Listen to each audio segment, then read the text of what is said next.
Un homme de Dieu vint et parla au roi d'Israël, et dit, « Ainsi parle l'Éternel. Parce que les Syriens ont dit, « L'Éternel est le Dieu des montagnes, mais il n'est pas le Dieu des vallées, je livrerai toute cette grande multitude entre vos mains, et vous saurez que je suis l'Éternel. »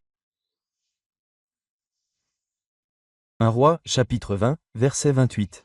Dieu des collines et Dieu des vallées. Sermon prononcé par C.H. Spurgeon. Dimanche matin, 27 août 1876. Les Syriens avaient été vaincus par les Israélites qu'ils méprisaient.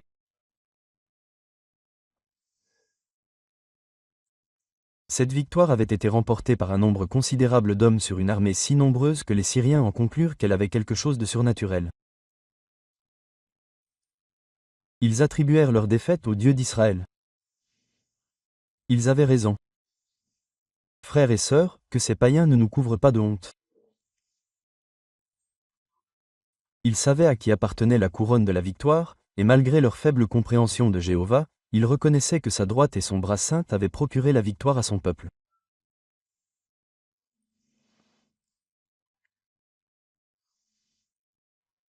Si le Seigneur vous a fait prospérer, si la paix et la joie règnent dans vos âmes, ou si vous avez connu le succès dans le service chrétien, prenez garde de ne pas vous vanter et de vous enorgueillir.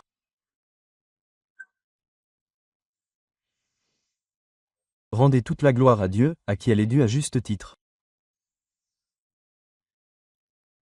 Que ce psaume ne soit pas à nous, mais à votre nom, qu'il soit toujours dans votre cœur et souvent sur vos lèvres. La tendance du cœur humain à l'orgueil est très forte. Et Satan, le grand usurpateur, est toujours prêt à nous exaspérer, à voler la gloire de Dieu. Pourtant, rien n'est plus fatal à la paix, rien ne provoque plus sûrement Dieu, rien ne nous attire plus assurément des temps de désastre et de détresse. Le Seigneur votre Dieu est un Dieu jaloux, et il est jaloux de cela parmi d'autres. Il ne donnera pas sa gloire à un autre. Il ne permettra pas à ceux qui l'utilisent pour ses desseins de s'attribuer leur victoire. Seul le Seigneur doit être exalté. Quoi que nous ayons accompli, le grand ouvrier qui nous a utilisés doit recevoir la louange. Nous n'avons été que la hache dans la main de Dieu si nous avons abattu le cèdre. Nous n'avons été que le filet si nous avons ramené le poisson sur le rivage. Loué soit-il donc à jamais. Jusqu'ici, apprenons des Syriens païens. En attribuant ainsi leur défaite à Jéhovah, les Syriens se trompaient lourdement quant à sa nature. Car ils se prenaient pour un dieu local, à l'image de leurs propres divinités imaginaires. Ils avaient des dieux pour les montagnes et les collines, des dieux pour les rivières, des dieux pour les champs, des dieux pour les maisons, des dieux pour leurs jardins. Et ces soi-disant dieux étaient impuissants hors de leur propre sphère. Ils imaginent que le seul Dieu vivant et vrai est un Dieu semblable à leurs idoles. Oublions ce déshonneur envers Dieu et évitons le péché en n'osant jamais nous faire un Dieu selon nos propres idées. L'art de se faire un Dieu est très répandu parmi les hommes. Au lieu de recourir à la révélation pour voir ce qu'est Dieu et de croire humblement en lui tel qu'il se révèle, les hommes s'assoient et se demandent quel genre de Dieu il devrait être. Et ce faisant, ils ne sont pas plus sages que celui qui se fait un Dieu de boue, de bois ou de pierre. Si nous créons un Dieu selon nos propres idées, nous créons virtuellement une image de celui à qui aucune créature ne peut être comparée. Nous avons tenté de comprendre l'incompréhensible et de limiter l'infini. Et ce faisant, nous sommes des idolâtres. Car nous avons créé l'image de quelque chose qui est dans notre esprit et, par conséquent, dans la terre. Et même si ce n'est pas une image matérielle, nous avons violé en esprit le premier et le deuxième commandement. Nul ne connaît Dieu, sinon tel qu'il s'est révélé. Toute pensée et toute imagination en dehors de cela sont idolâtres. Croyez ce qu'il révèle, mais ne vous mettez pas à son sujet, à l'image des Syriens, selon les ténèbres de votre esprit faible et insensé. Des conseillers de Ben furent induits dans leur erreur à proférer un blasphème. Ils dirent, il est le Dieu des montagnes, mais non le Dieu des vallées. Et je ne sais pas à quelle profanité nos pensées orgueilleuses peuvent nous conduire. Il est également intéressant de noter qu'à cause de ce blasphème des Syriens, Dieu a voulu délivrer son peuple Israël.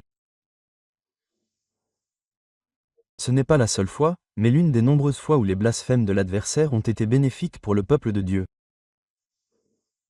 On aurait pu penser que Dieu aurait dit, peu importe ce que disent ces païens ignorants. Qui se soucie de leurs mensonges calomnieux?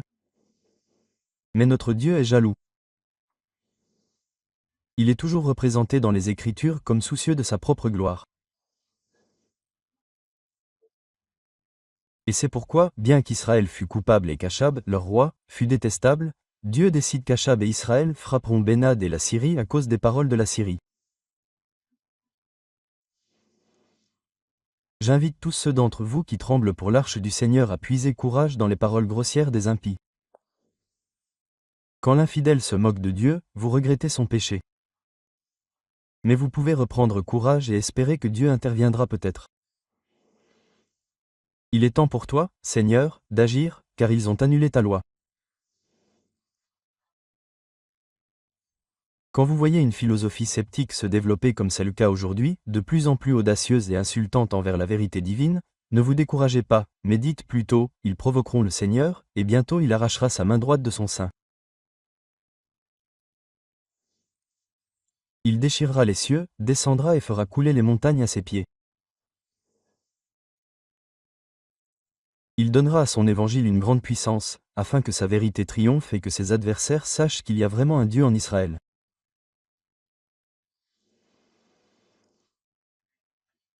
De même que les saveurs raffinées sont extraites de substances toxiques par une heureuse chimie, ainsi pouvons-nous puiser du réconfort dans la lettre blasphématoire de Rabshakeh et dans le langage impie de Bénad.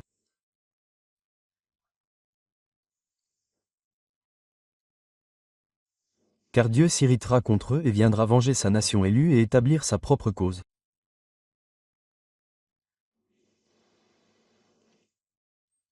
Ce matin, j'ai une leçon à enseigner, la suivante. De même que les Syriens ont commis un péché grave et blasphématoire en pensant que Dieu était un Dieu local, un Dieu des montagnes et non des montagnes. Dans les vallées, nous risquons de sombrer dans de nombreux maux par la même conclusion. Le sujet du discours de ce matin sera un avertissement contre l'imitation des Syriens en limitant le sein d'Israël, quelles que soient les circonstances. Nous pouvons le faire à plusieurs reprises et de plusieurs manières. Premièrement, nous pouvons limiter le Seigneur en nous méfiant du succès de sa cause. Nous sommes très souvent tentés de trembler pour l'arche du Seigneur et de tendre une main présomptueuse pour la stabiliser, comme nous l'avons fait. Nos pères nous disent, et nous commençons à les assimiler, que nous sommes tombés dans des jours mauvais et des temps dégénérés. Nous les avons vus secouer la tête et qualifier l'époque actuelle de jour de blasphème et de réprimande. Et même si nous ne l'avons pas vraiment pensé, car il nous reste suffisamment de jeunesse pour envisager les choses avec plus d'espoir, nous avons dit, et nous pensons ne pas avoir tort, que nous vivons une époque prospère et pleine d'espoir, et que de nombreuses choses devraient rendre le chrétien joyeux et se réjouir dans l'espoir de jours meilleurs. Pourtant, nous partageons dans une certaine mesure leurs craintes.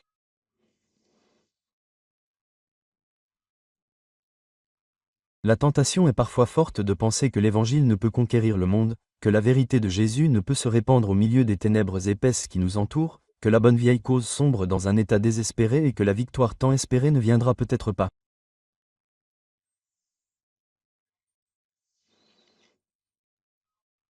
Ici, soyons convaincus d'avoir cru que Dieu était le Dieu des collines et non celui des vallées. Car nous avons généralement fondé nos craintes sur la perception que le front de la bataille a changé. Autrefois, l'Église de Dieu était persécutée au-delà de toute mesure. La fournaise était 7 fois plus chaude. Destruction était le mot d'ordre. Les empereurs de Rome décidèrent d'éradiquer le christianisme comme s'il s'agissait d'une maladie, et ils jurèrent d'en finir avec son nom même. Mais l'Église de Dieu triompha de toute opposition comme un bon navire en eau tumultueuse. Elle escalada les vagues qui cherchaient à l'engloutir et progressa grâce au vent qui hurlait autour d'elle. Nous percevons tous que Dieu était avec son Église dans ces moments-là, des temps tumultueux. Et pourtant, nous craignons que les persécutions mesquines subies par nos églises villageoises et le mépris glacial souvent déversé sur les chrétiens de la bonne société ne soient trop durs pour les fidèles.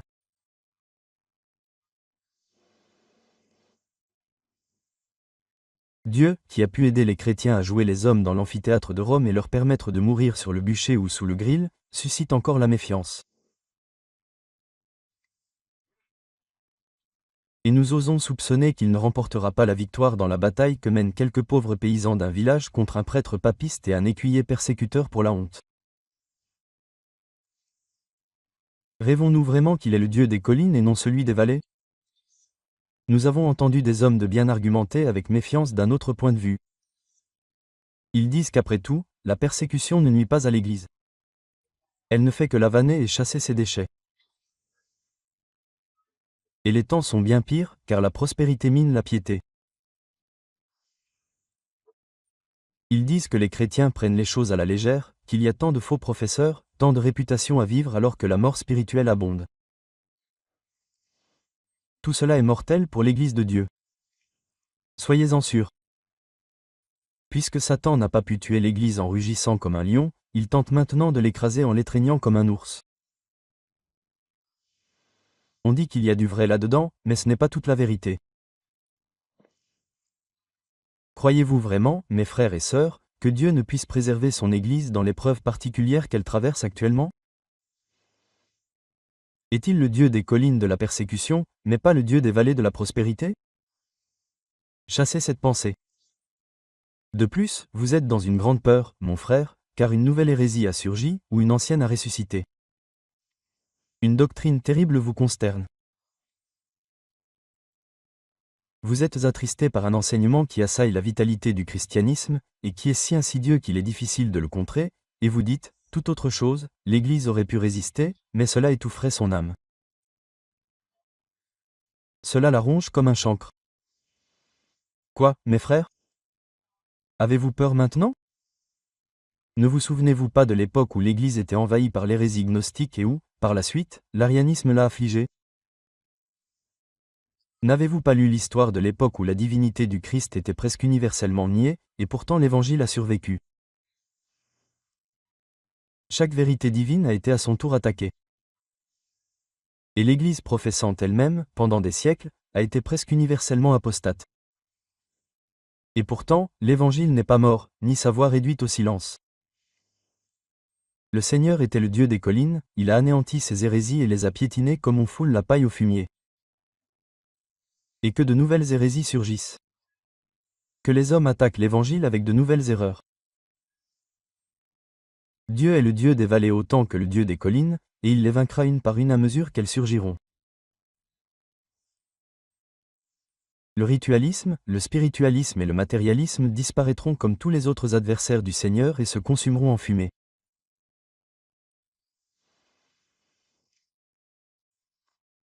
Mais, dit quelqu'un, l'infidélité est maintenant si répandue qu'elle prend la forme de science et de philosophie, et fait appel à la réflexion même de l'homme, qui semblait autrefois se ranger du côté de l'Évangile.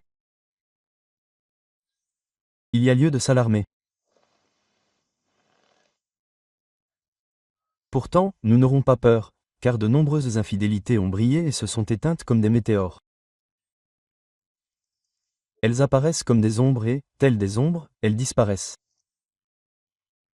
De même que les étés successifs ont donné naissance à de nouvelles récoltes de feuilles sur les arbres de la forêt, qui, aux automnes suivants, ont fané et disparu. De même, de nouvelles infidélités ont fleuri et dépéri. Mais les vérités éternelles de Dieu brillent toujours, tel le soleil dans les cieux, sans variation ni ombre changeante. Ayez confiance en Dieu pour toujours. Celui qui a humilié les premières races de blasphémateurs contre sa sainte cause, transformé leur ruse en folie et rendu les sages fous, peut à nouveau faire de même. Oui, et il le fera jusqu'à la fin. Si l'Église est attaquée, par quelque méthode nouvelle que ce soit, par de nouveaux modes d'influence satanique ou par de nouvelles inventions de l'art et de la philosophie humain, n'entretenons aucun doute quant à la cause. Dont le Christ a souillé la bannière du sang de son cœur et dont la puissance éternelle et la divinité du Tout-Puissant ont juré de préserver l'honneur. Que les temps changent et évoluent comme ils le peuvent, mais Dieu est maître des temps. Les circonstances modifient les situations, mais elles ne modifient pas Dieu. De nouveaux modes d'attaque peuvent nous menacer de nouvelles peurs, mais ils n'impliquent pas réellement de nouveaux dangers. Car Dieu, qui sait tout, peut affronter le nouvel adversaire et le déjouer, comme il l'a fait avec ses ennemis d'autrefois. J'ai vu ce découragement du cœur provenir d'une autre cause. Ah, disent certains, je ne sais pas ce qu'il adviendra de l'Église, car dans ces temps anciens que vous avez mentionnés, il est vrai qu'elle avait de grands ennemis, mais elle avait aussi de grands hommes en son sein. Regardez les pères et comment ils se sont battus. Souvenez-vous des réformateurs et des hommes qui ont repris leurs fonctions, les puritains pieux et érudits. Considérez les grands noms de l'histoire de l'Église. Et où trouvez-vous de tels hommes de nos jours? Ne sommes-nous pas tombés dans une époque de petits hommes et des gens sans importance? Eh bien, supposons que ce soit le cas. Je n'en anticipe aucun résultat négatif, car les grands hommes ne sont que des hommes et les petits hommes le sont toujours. Le Dieu qui a utilisé ces hommes que nous appelons grands les a créés grands. Ils n'étaient rien par eux-mêmes. Et il est tout aussi capable d'utiliser les hommes que nous appelons petits et de les rendre si efficaces que la génération suivante les croira aussi grands que ceux qui les ont précédés. La prétendue grandeur ou petitesse des hommes dépend après tout de la puissance divine qui se manifeste en eux. J'ose espérer que si les instruments sont de moins en moins susceptibles de revendiquer l'honneur du succès, ils deviennent de plus en plus aptes à être utilisés par le Seigneur notre Dieu. C'est pourquoi j'attends des manifestations encore plus grandes de la puissance divine en cette période de prétendu déclin. Il est le Dieu des collines et, en vérité, il est le Dieu d'Augustin et de Luther, le Dieu de Knox et de Whitefield. Et il est aussi le Dieu des vallées, et donc notre Dieu et notre confiance. Il peut utiliser les hommes de notre temps pour édifier son Église et convertir les nations. Ah! Dit l'un, je ne regrette pas tant le manque d'hommes éminents que l'absence du grand esprit de l'Église primitive. Quel était cet esprit, à votre avis? Il y avait chez les premiers chrétiens une fraîcheur, un enthousiasme, un héroïsme que nous ne voyons plus aujourd'hui. Je vous l'accorde. Mais s'il s'agissait d'une véritable puissance, d'où venait-elle, sinon du Saint-Esprit? Et le Saint-Esprit a-t-il cessé d'illuminer, de vivifier et de fortifier l'esprit des hommes? L'Esprit du Seigneur est-il redressé? Les cieux ne ruissellent-ils plus de rosée? La corne d'huile d'onction est-elle vide? N'y a-t-il plus de souffle sacré pour attiser la flamme de grâce dans l'Église? Non, mes frères et sœurs, l'Esprit de Dieu n'a pas cessé d'œuvrer. Si nous ne pouvons manifester l'enthousiasme de la jeunesse de l'Église, nous cultiverons la persévérance indéfectible de la virilité de l'Église et nous lutterons, Dieu nous aidant jusqu'à ce que le Seigneur apparaisse. Le jour doit venir, et viendra, où la vérité de Dieu prévaudra, et où le Dieu de vérité sera exalté, et aux taupes et aux chauves-souris, les dieux démons, et leur image sera projetée à jamais. Ne déshonorez pas votre Dieu par l'incrédulité, soldats lâches. Ne vous exposez pas à la défaite par vos peurs lâches. Croyez en Dieu, et ainsi vous serez établis. Dieu attend que vous croyiez en lui.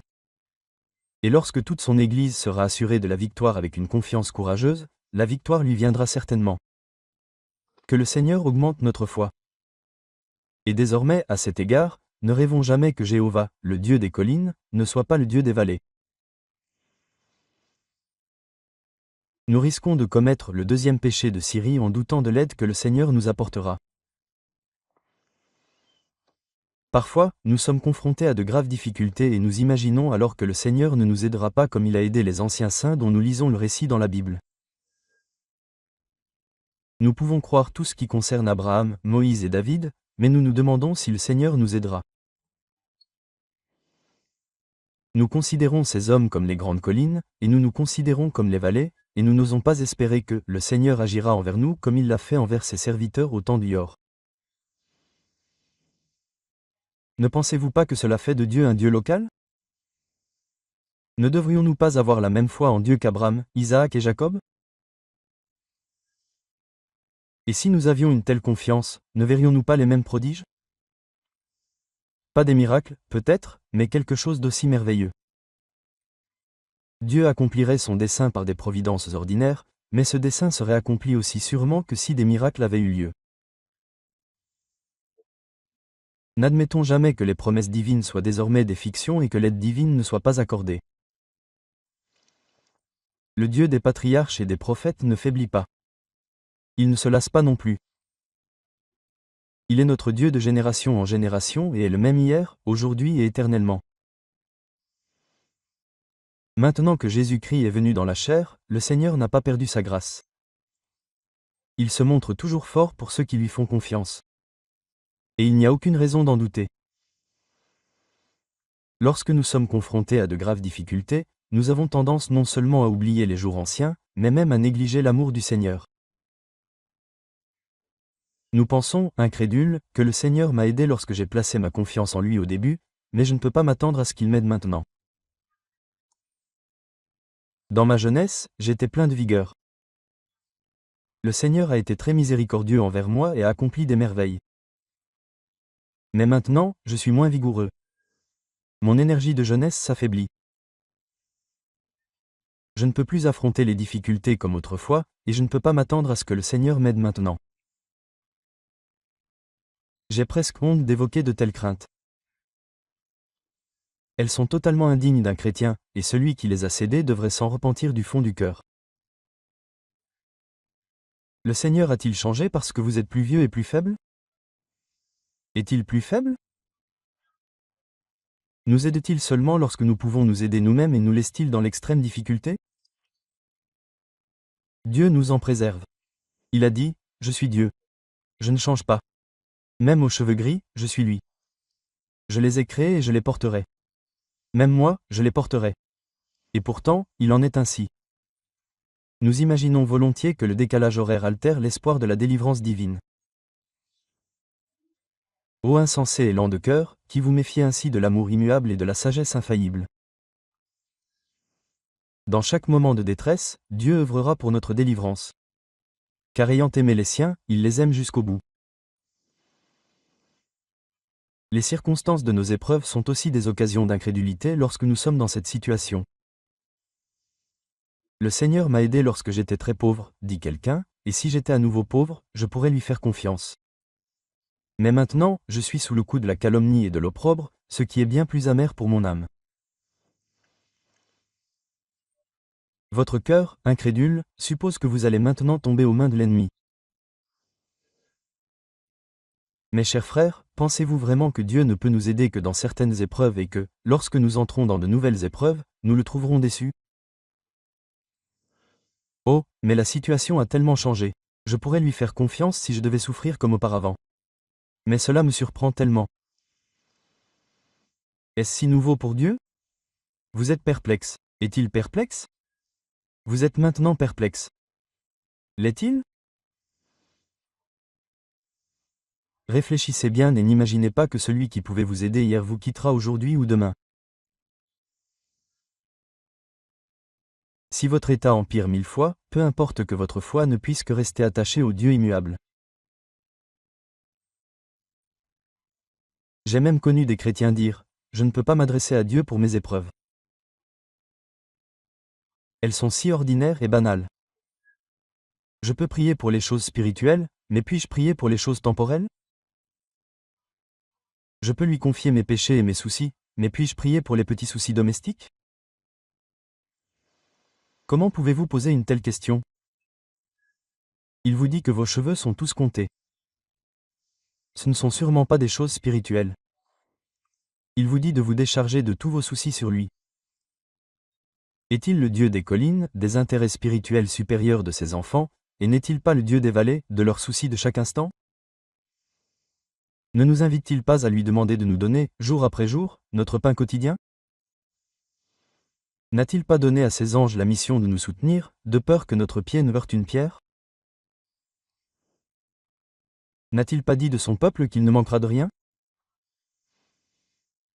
Oh, que d'erreurs l'incrédulité commet à l'égard de Dieu, et que de questions qu'elle soulève, questions qui ne devraient jamais être posées. Ô toi qui es troublé, tu peux t'adresser à ton Père céleste pour tout et n'importe quoi. Il t'aidera dans chaque épreuve, où que tu sois. Même si la chose est petite, souviens-toi que tout est petit pour lui. Et la différence entre un archange et un moineau n'est pas si grande devant Dieu. La différence entre gouverner un royaume et guider ta classe d'école du dimanche peut te paraître grande. Mais elle est presque invisible pour Dieu, pour qui les nations ne sont qu'une goutte d'eau dans l'océan. De même que tu penses pouvoir lui faire confiance pour les grandes difficultés, assure-toi de te fier à lui pour les plus petites. Oui, confie-lui toutes tes peines et décharge-toi sur lui de tous tes fardeaux. Certes, il est le Dieu des collines, mais il est aussi le Dieu des vallées. Parfois, cette crainte que Dieu ne nous vienne pas en aide naît d'un changement dans notre expérience intérieure. Oh, dit l'un d'eux, j'ai déjà été dans les profondeurs de l'angoisse, et le Seigneur m'a secouru. J'ai combattu des dragons et livré bataille au prince des ténèbres dans la vallée de l'ombre de la mort, et Jésus était avec moi. Je ne m'en étonne pas, car le combat semblait digne d'un Dieu. Mais maintenant, ce n'est qu'une petite épine dans la chair qui me préoccupe, et j'ose à peine implorer le Seigneur de me l'ôter ou de m'aider à la supporter. Mes expériences sont d'un tout autre ordre que celles d'autrefois. Je deviens froid, engourdi, indifférent et insouciant. Je ne semble plus vivre la vie de lutte grandiose que je menais autrefois, lorsque je connaissais d'immenses difficultés spirituelles et goûtais à des délices exaltants. Puis-je espérer que Dieu m'aide maintenant? Me réveillera-t-il de ma léthargie? M'inspirera-t-il la dévotion lorsque je sens que je ne peux plus prier? Rendra-t-il mes sentiments spirituels lorsque je me sens engourdi et mort à tout sauf à la douleur? Le Seigneur peut-il ranimer Léodisie? Peut-il réchauffer les tièdes? Redonnera-t-il vie à une masse morte, à une masse de chair inerte comme la mienne? Ô mes frères et sœurs, ne posez pas de telles questions. Un croyant ne peut tomber dans aucune condition, mais Dieu peut et veut l'en délivrer. Il n'y a ni épreuve ni tentation, même si elles sont basses et dégradantes. Mais le Seigneur peut vous assister autant lorsque vous y êtes soumis que dans les luttes les plus sublimes de la vie la plus noble. Engagez-vous envers Dieu et n'ayez aucune crainte quant à sa suffisance et à sa fidélité. Mais vous dites, je n'éprouverais aucune de ces craintes si j'étais comme d'éminents saints. Mais je suis bien inférieur aux hommes pieux dont je lis et entends parler. Je suis obscur et insignifiant. J'ai peu de talent et encore moins de grâce divine. Je ne suis personne. Soit. Mais notre Dieu est-il le Dieu des collines et non le Dieu des vallées? Dieu aidera-t-il Oliver Cromwell et non un simple soldat qui se confie en Dieu et garde sa poudre au sec? Dieu aidera-t-il un homme de Whitfield et non un pauvre prédicateur local qui prêche sur la pelouse? Aidera-t-il le pasteur sérieux qui s'adresse à des milliers de personnes et délaissera-t-il la jeune fille simple qui enseigne à une douzaine de jeunes enfants la vieille histoire de la croix? Est-ce dans la nature de Dieu d'être avec les éminents et de négliger les humbles? Jésus méprise-t-il le jour des petites choses? Vous avez sûrement mal lu les Écritures si vous pensez cela. Car le Christ des évangiles remarqua les 2 deniers d'une veuve et se réjouit des hosannas des garçons et des filles. Il se réjouit que son Père révèle ces grandes choses non aux sages et aux intelligents, mais aux tout-petits. Et il appela à son œuvre non les grands prêtres et les philosophes, mais les pécheurs et les publicains. Alors, sous prétexte que vous constatez une différence entre vous et les autres, un changement dans les circonstances de vos épreuves et tout le reste, ne commencez pas à croire que le Père Céleste vous abandonnera, sinon je vous dirai à nouveau qu'il est le Dieu des vallées comme des collines. Troisièmement, il est très facile de tomber dans ce péché en comparant et en contrastant nos expériences avec celles des autres. Certains esprits sont rudes et escarpés, brisés et ballottés. En eux, vous êtes stupéfait de voir de profonds fossés conflictuels et de terribles gouffres d'incrédulité. Leur cœur porte d'horribles cicatrices là où les tempêtes de l'épreuve ont tout balayé devant eux et mis à nu les racines de leur être. Et puis, d'un autre côté, ils font preuve d'une merveilleuse élévation de pensée. Leur âme s'élève au-delà des nuages, vers le ciel bleu serein où Dieu réside parmi les choses qu'il est interdit à l'homme d'exprimer. Tout en eux est prodigieux, majestueux, sublime ou étonnant. Et les petits hommes, ayant entendu le récit de leurs terribles expériences, se demandent avec méfiance si de tels sentiments et conflits peuvent être compatibles avec la grâce de Dieu. Pourtant, qui dirait, du haut des montagnes désolées et désolées, que le Seigneur n'est pas là? N'était-il pas sursis? Ne venait-il pas de Pan? La force des collines n'est-elle pas l'héritage du Seigneur? Parmi les Alpes coiffées de nuages, la voix de Jéhovah se fait souvent entendre, et les rochers sont fendus par ses flammes de feu. L'âme réfléchie peut souvent entendre le bruissement du bord des vêtements de Jéhovah. Dans le silence de ces collines solitaires, Dieu est présent dans les âmes rudes, dans les ravins d'un cœur brisé et dans les cavernes d'un désespoir effroyable. Il domine le tourbillon de la tentation et les tempêtes du blasphème satanique. Et bientôt, on le voit dans l'arc de l'espoir et le soleil de la pleine assurance. Le Seigneur est présent dans chaque combat héroïque contre le péché et dans cet attachement ardent à sa parole que l'on observe chez tant d'âmes tentées. Pourtant, les hommes jugent leurs semblables et disent que le Seigneur ne peut être là, même là où il est le plus puissant. D'un autre côté, j'ai souvent vu des personnes façonnées dans ce moule grossier mépriser la vie douce et tranquille du chrétien utile, moins réfléchi et peut-être moins intelligent, qui ressemble à la vallée. Et ils ont dit, « Seigneur, que fera cet homme? Il ne compatit pas aux difficultés de mon âme. Il n'a eu que peu ou pas d'expérience dans la loi. Il ne comprend pas mes grandes conceptions de la vérité. Il n'entre pas dans les profondeurs de Dieu. » Souviens-toi que cela peut être vrai et pourtant ce frère peut être un homme bien meilleur que toi.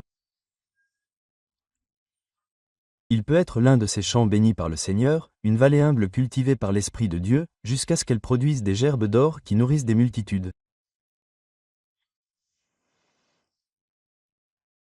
S'il bénit beaucoup par sa vie humble et tranquille, qui es-tu pour le condamner? Frère, de la vallée, ne méconnais pas l'habitant de la montagne et celui du rocher. Ne méprise pas le locataire de la plaine. Car Dieu est présent dans vos deux vies. Dieu est dans la vie tumultueuse de l'affligé, et Dieu est dans le repos de l'humble et du satisfait. Dans la vie éprouvée comme dans la vie utile, Dieu se manifeste de manière diverse mais égale. Et je t'en prie, garde toujours cela à l'esprit. Dieu, tel qu'il se manifeste dans son peuple.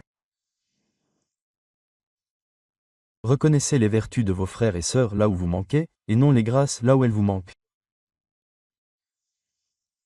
Ne condamnez pas l'homme que Dieu a approuvé. Il est le Dieu des collines et le Dieu des vallées. Appréciez les deux. Quant à vous, cher ami, ne vous plaignez pas avec tristesse. Hélas, je n'ai jamais connu ce que je perçois comme le sort de mon frère dans le Seigneur.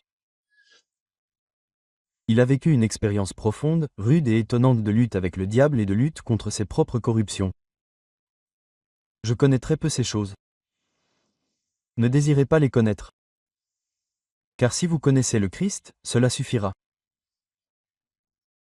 Ou, au contraire, si vous êtes souvent malmené et ballotté, ne vous condamnez pas et ne dites pas que vous n'êtes pas enfant de Dieu, parce que vous n'avez pas la joie constante, la douceur et le repos des autres croyants.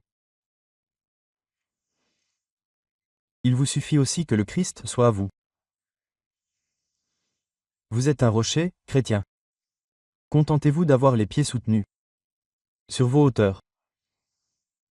Dieu est le Dieu des collines aussi sûrement qu'il est le Dieu des vallées. J'ai ainsi montré comment, d'une troisième manière, nous pouvons tomber dans cette erreur. Mais le temps me manque et je ne peux m'étendre davantage. Que le Saint-Esprit vous instruise davantage en toute sagesse et prudence. Quatrièmement, une forme très courante de ce péché est de limiter la puissance de l'Évangile. Écoutez ceci. Vous qui aimeriez être sauvés, mais qui craignez de ne pas l'être. Je vous ai vu limiter la puissance de l'Évangile en supposant qu'il ne sauvera que certains pécheurs. Vous avez entendu parler d'un grand ivrogne qui s'est converti, d'un jurant qui s'est tourné vers Dieu, et vous vous êtes dit, je ne veux être ni un ivrogne ni un jurant. Mais j'ai vu beaucoup de personnes de ce genre sauvées, et moi, qui ai mené une vie morale, je n'ai pas été renouvelé dans mon cœur. Cela me rend jaloux. Cher ami, pourquoi n'obtiendriez-vous pas aussi le salut? Jésus est-il le sauveur des pécheurs notoires et grossiers, et non des coupables plus secrets? La souillure même du péché est-elle une aide au salut? Impossible. Il n'est certainement pas nécessaire d'adapter l'Évangile au cas de ceux qui sont naturellement moraux et excellents. Et vous ne devez pas croire que ce soit le cas.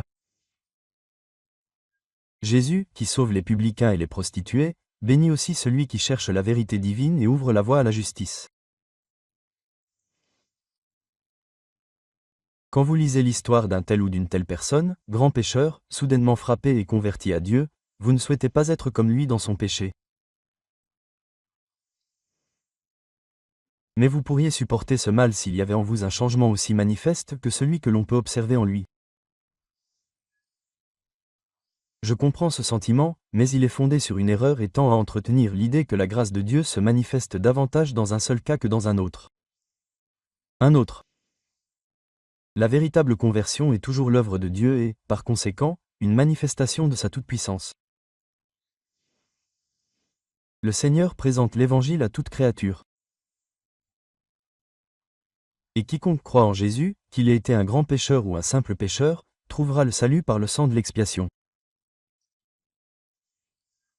Jésus n'est pas le sauveur d'une catégorie.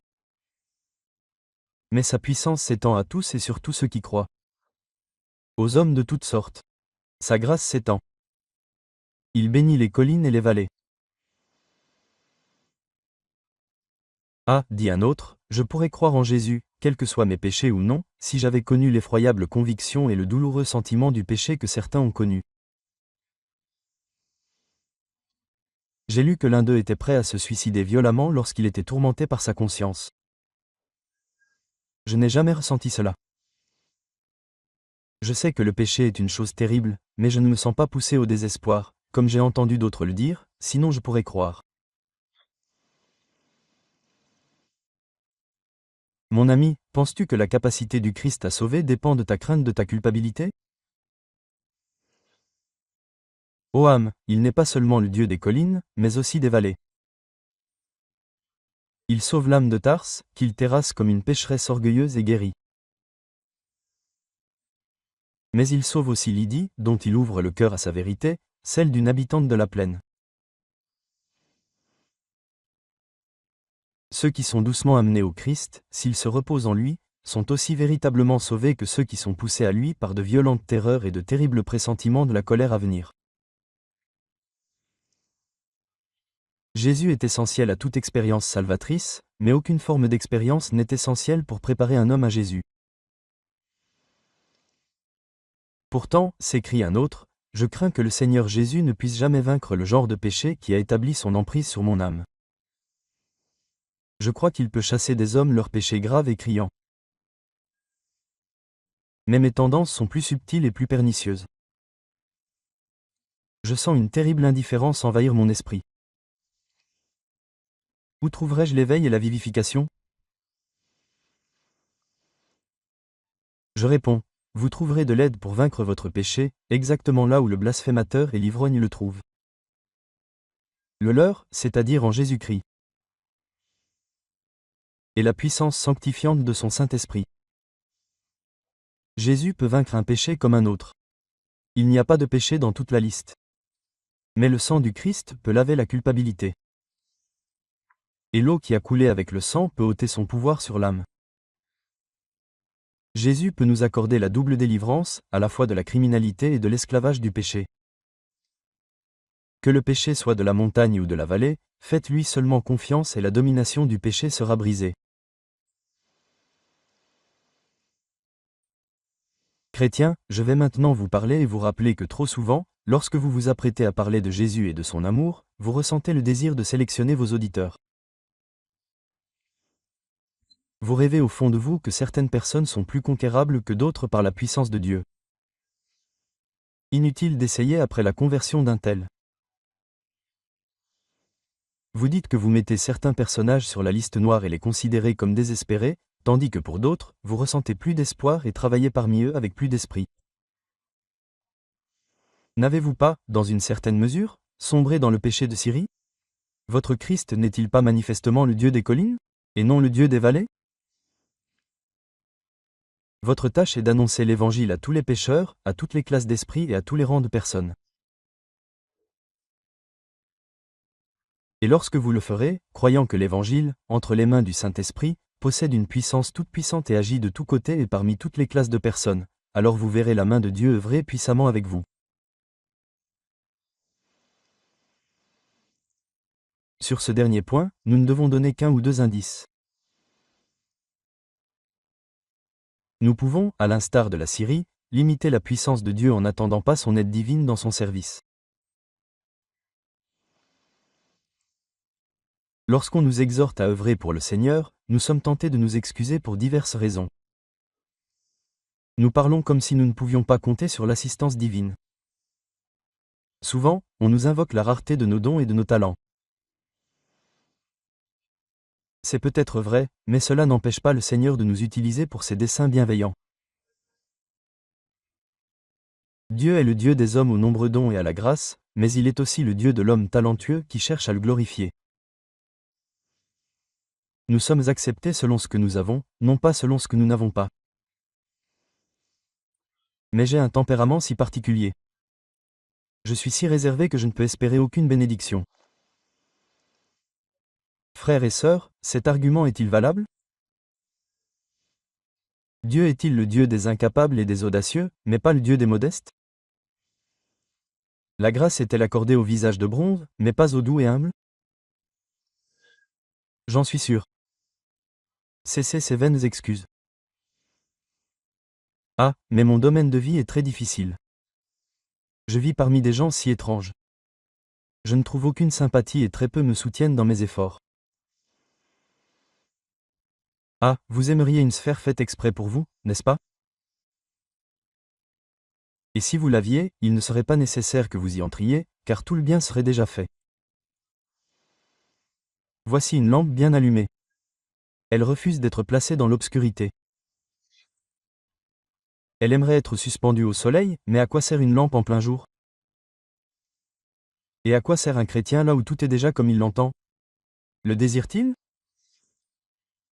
Si le serviteur du Seigneur est sage, il considérera les besoins du peuple comme un appel à l'effort. Il considérera les désavantages comme des avantages et les difficultés comme des choses à surmonter. En effet, pour le croyant, même l'impossibilité n'est qu'un autre nom pour une situation où la puissance de Dieu se manifeste plus que d'habitude en réponse à la prière de la foi. L'homme qui sait que son Dieu est fort et accomplit de grands exploits, juge toutes choses égales, aisé avec le Seigneur. Il ne connaît pas un Dieu des collines qui ne soit aussi un Dieu des vallées. Ah! Dit quelqu'un, mais je ne peux pas espérer que Dieu me bénisse, car je me sens si indigne. Pensez-vous donc que ceux que Dieu bénit abondamment en soient dignes? Si jamais vous rencontrez un homme qui se sent digne d'être béni, c'est précisément celui que Dieu ne bénit pas du tout. Les plus favorisés ressentent le plus leur indignité face à de telles faveurs. Votre sentiment d'indignité ne doit pas être considéré comme une raison pour laquelle Dieu ne peut pas vous bénir. Il peut plutôt être considéré comme c'est une bénédiction en soi. Pourtant, vous dites, je ne sais pas ce que c'est, mais je suis tellement ému par mon travail, par le lieu où je vis et par les gens parmi lesquels je travaille. En bref, ce sentiment est votre grand obstacle, et vous devez vous en débarrasser. Il n'y a aucune raison de trembler si vous regardez la situation en face. Dieu vous a-t-il envoyé? Alors, Dieu est avec vous. Et pourquoi devriez-vous avoir peur? Si vous vous abandonnez entièrement à Dieu, désirant qu'il utilise chaque atome de vous exactement comme il l'entend et où il le souhaite, alors il n'y a aucune raison d'avoir peur. Tout est également possible avec Dieu, et chaque sphère est également pleine d'espoir lorsqu'il montre la voie. Chaque époque, chaque homme et chaque époque sont entre les mains du Seigneur Tout-Puissant et Éternel. Que Dieu vous envoie prophétiser aux ossements desséchés avec Ézéchiel ou prêcher aux Ninivites avec Jonas, il sera avec vous dans les deux cas. Et vous, frères, serez aussi heureux dans votre prédication que s'il vous envoyait expliquer les Écritures aux Béréens ou parler de Jésus à des femmes pieuses et honorables. Votre environnement ne devrait pas être une source de crainte, car il a peu de poids. La balance. Le Père est-il avec toi? Jésus est-il avec toi? Le Saint-Esprit est-il avec toi? Alors, même si tu es un homme comme Samson, le champion solitaire, et que tu n'as d'autre arme pour combattre que celle que tes ennemis comparent à une mâchoire d'âne, saisis-la, frère, et jette-toi sur toute l'armée d'ennemis, et ils s'amonceleront devant toi.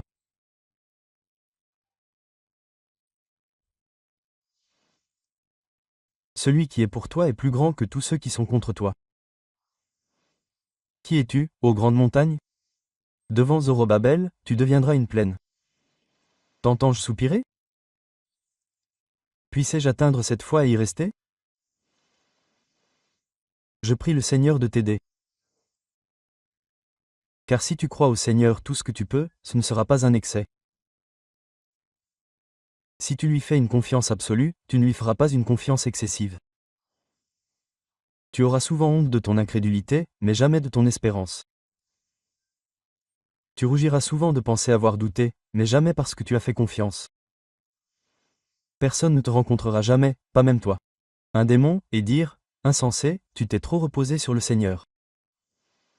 Le temps prouvera le contraire. Repose-toi donc dans le Dieu des vallées et dans le Dieu des collines, et glorifie-toi en lui pour toujours. Il est possible que des hommes non convertis tombent dans le péché dont nous parlons. Et je voudrais leur donner cet avertissement avant de les renvoyer. L'un d'entre vous, non converti, espère-t-il échapper au châtiment que Dieu fera venir sur les impies? Si oui, vos raisons sont vaines et se révéleront être des mensonges. Dieu a puni Pharaon et d'autres dans cette vie, et il punira tous les impies dans la vie à venir. Aussi sûrement qu'il a enfumé les pécheurs d'autrefois, il vous frappera bientôt. Vous pourriez dire, je ne suis ni un voleur ni un ivrogne. Très bien. Mais celui qui est le Dieu des collines est le Dieu des vallées. Et si vous demeurez irrégénéré, même si vous n'avez jamais été ouvertement coupable, vous serez puni pour vos péchés du cœur. Dieu frappera les pécheurs de la vallée comme ceux des collines. Et même si vous dites, j'ai toujours fréquenté la maison de Dieu et utilisé les moyens extérieurs. Pourtant, assurément, si vous ne croyez pas en Jésus, Dieu qui frappe les païens insouciants frappera l'auditeur de la parole, encore plus coupable, qui rejette le sang du Christ. Dieu rendra une justice égale à toute l'humanité. Il est le Dieu des collines et des vallées, et aucun pécheur impénitent n'échappera à la verge de sa justice. Si vous ne croyez pas au Christ, vous serez perdu. Qui que vous soyez, si vous faites maintenant confiance à Jésus, vous serez sauvés. Que vous habitiez les collines ou la vallée, que Dieu vous accorde la grâce de croire immédiatement pour l'amour du Christ. Amen.